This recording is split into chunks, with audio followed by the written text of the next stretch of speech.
Telangana CM Revanth Reddy Delhi పర్యటన కొనసాగుతోంది. నిన్న పలువురు కేంద్ర మంత్రులను కలిసిన ఆయన ఇవాళ మరికొందరు కేంద్ర మంత్రులను కలిసే అవకాశం ఉంది.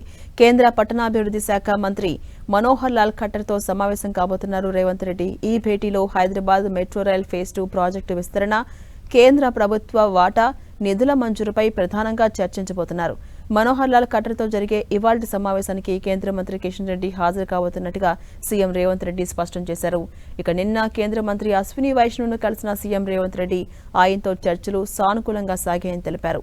2 గంటలకు పైగా సాగిన ఈ భేటీలో మెట్రో ఫేజ్ 2 పనులు, ఐఆర్ఎఫ్సి రుణాల విడుదలపై సుదీర్ఘంగా చర్చించారు.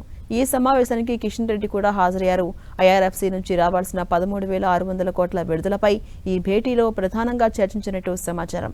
అయితే హైదరాబాద్ మెట్రో రైల్ ప్రాజెక్టుపై సీఎం రేవంత్ రెడ్డి, కిషన్ రెడ్డి మధ్య డైలాగ్ వారు కొనసాగుతున్న వేళ ఈ భేటీలు జరగడం ప్రాధాన్యం ఏర్పడింది.